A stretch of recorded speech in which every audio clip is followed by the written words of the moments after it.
Imaginez un seul matin où Boeing ne peut plus assembler ses avions, où Ford arrête ses chaînes de montage, où le Pentagone réalise qu'il manque de métal pour construire ses propres chasseurs. Ce matin n'est pas hypothétique, il est en train de se produire. Et la cause n'est pas une guerre, ni une catastrophe naturelle, ni une défaillance technologique. C'est une décision commerciale prise par des entreprises privées canadiennes qui ont simplement trouvé de meilleurs acheteurs. Le Canada vient de rediriger ses exportations d'aluminium vers l'Europe. Pas un ajustement marginal, pas une réallocation saisonnière, une redirection délibérée, à grande échelle, structurellement permanente de l'aluminium primaire canadien.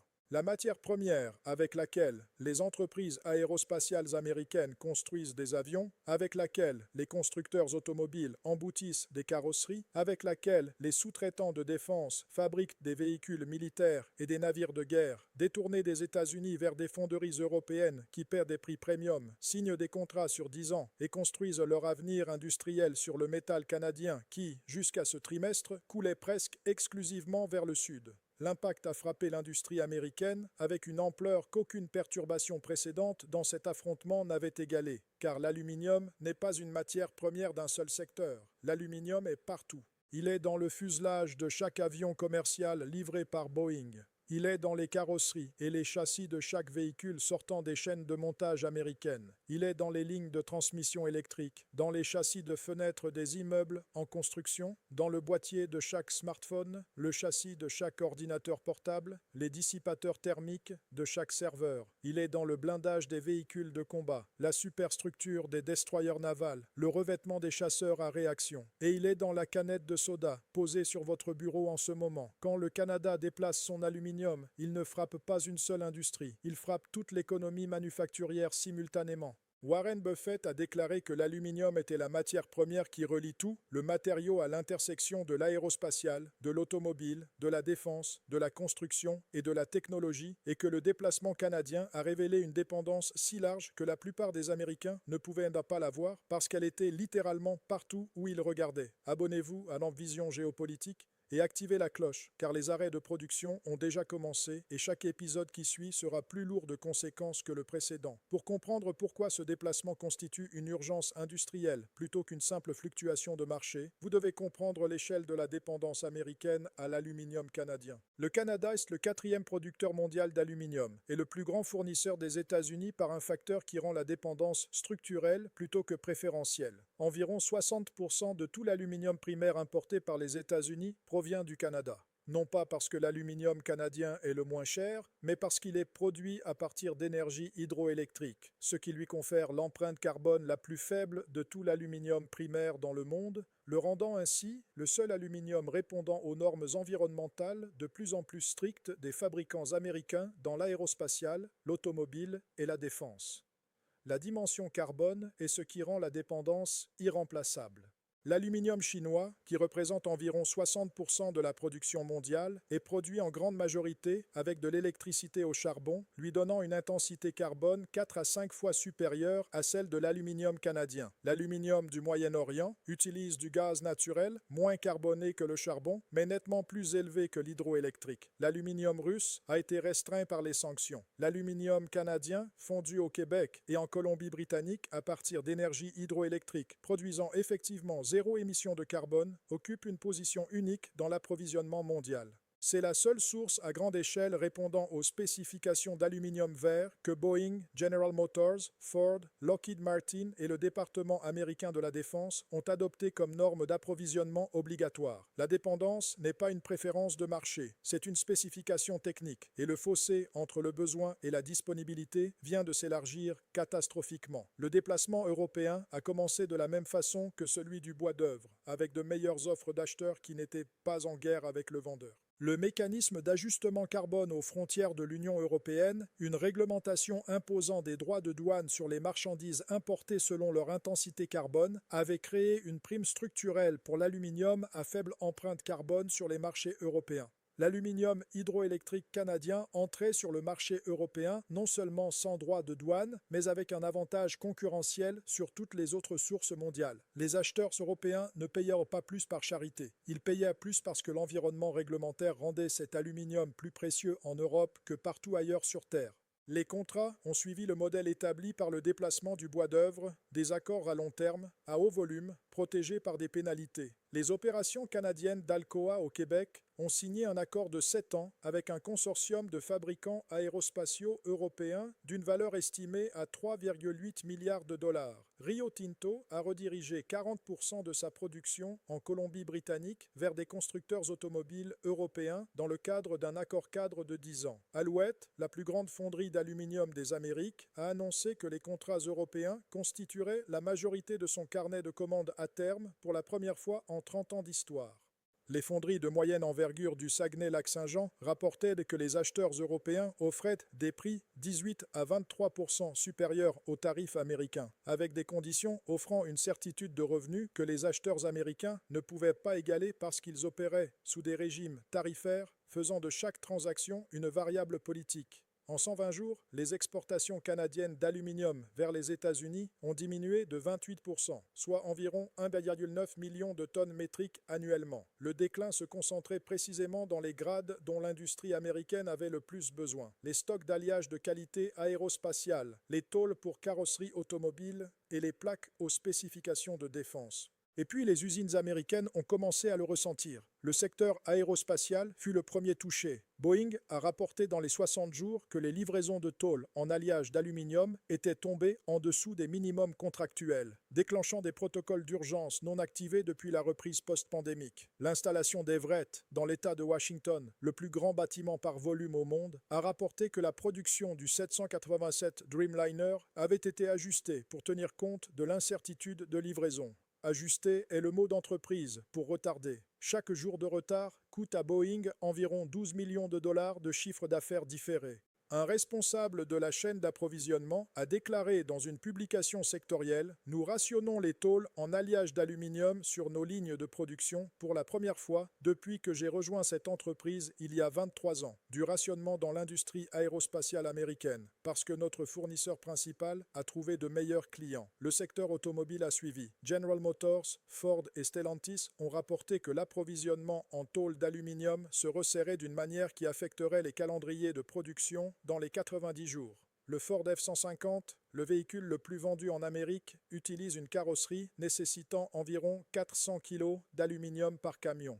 Dans les usines de Dearborn et Kansas City produisant ensemble plus de 700 000 F-150 annuellement, la perturbation de l'approvisionnement se traduit directement en réduction de production, en pénurie chez les concessionnaires, en hausse de prix pour les consommateurs. Le responsable des achats de Ford a déclaré dans une communication interne « Nous sommes à 45 jours de l'impact sur la production. Si l'approvisionnement canadien n'est pas rétabli, nous réduirons la production du F-150 de 15 à 20% au 4e trimestre. » La dimension défense a ajouté une urgence nationale qui a élevé la crise au-delà de la simple perturbation commerciale.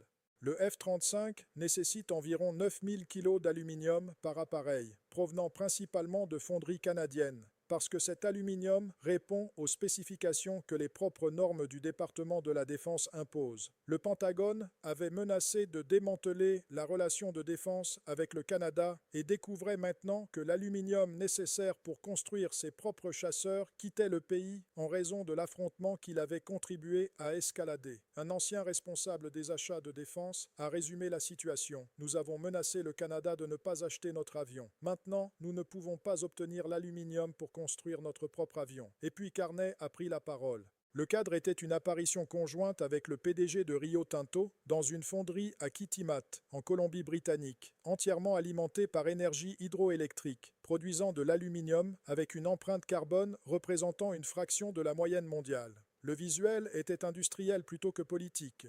Du métal en fusion, d'immenses cuves d'électrolyse, la réalité physique d'un produit dont les fabricants les plus avancés du monde ont besoin. Carney a déclaré « Les producteurs d'aluminium canadiens sont des entreprises privées opérant sur un marché mondial. Ils vendent aux acheteurs qui offrent les meilleures conditions. Pendant des décennies, les meilleures conditions étaient américaines. Ce n'est plus le cas. Les acheteurs européens offrent des prix plus élevés, des contrats décennaux et des relations commerciales durables. Et les gouvernements européens n'imposent pas de droits de douane sur l'aluminium canadien, ne menacent pas les industries canadiennes et ne mènent pas de confrontation économique contre la nation qui produit le métal dont leurs usines ont besoin. Nos producteurs n'ont pas reçu l'ordre de rediriger leur approvisionnement. Ils ont été surenchéris. Être surenchéri par un acheteur qui offre plus d'argent et moins d'hostilité n'est pas une représaille. C'est le marché fonctionnant exactement comme les marchés fonctionnent.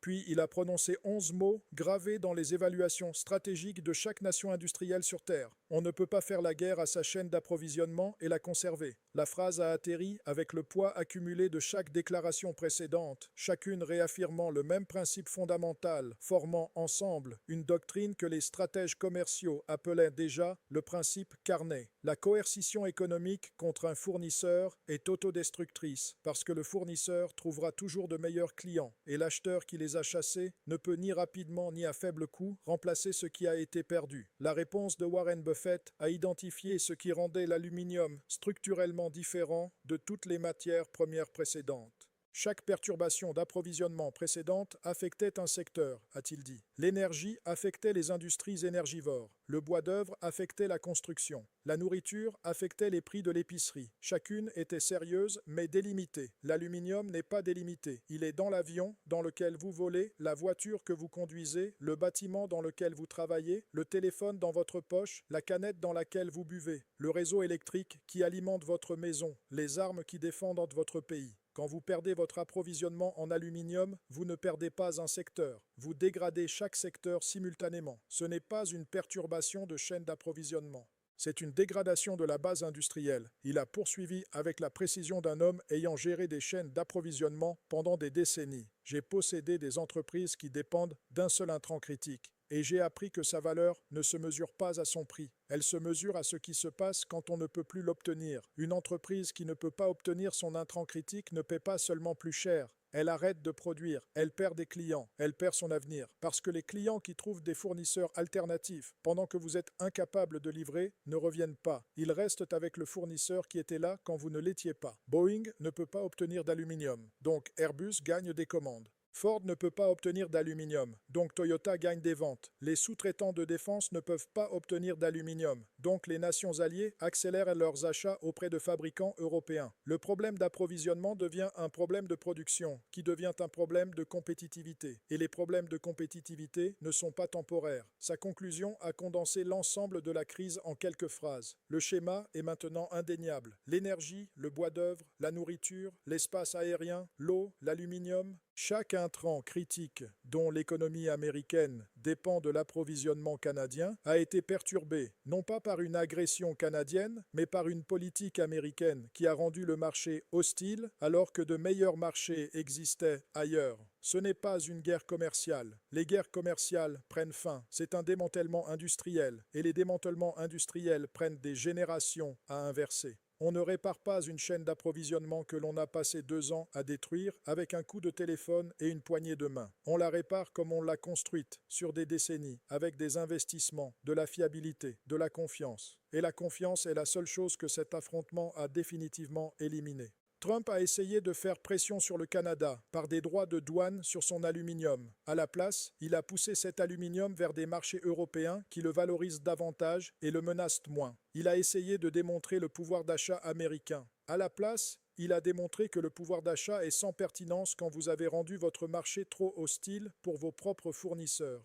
Il a essayé de projeter de la force. À la place, il a simultanément dégradé les fondements matériels de la fabrication aérospatiale, automobile, de défense et de consommation américaine, non pas par une attaque étrangère, mais par une politique intérieure qui a chassé l'approvisionnement sur lequel chaque usine du pays était construite pour fonctionner.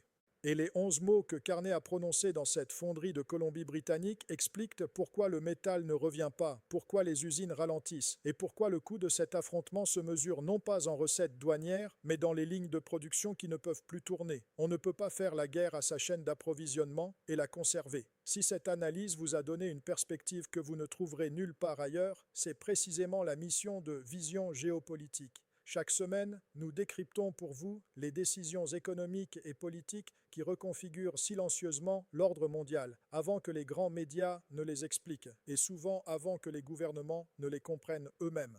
Abonnez-vous maintenant, partagez cette vidéo autour de vous et rejoignez une communauté qui choisit de comprendre le monde plutôt que de le subir. On se retrouve très bientôt sur Vision géopolitique. À bientôt.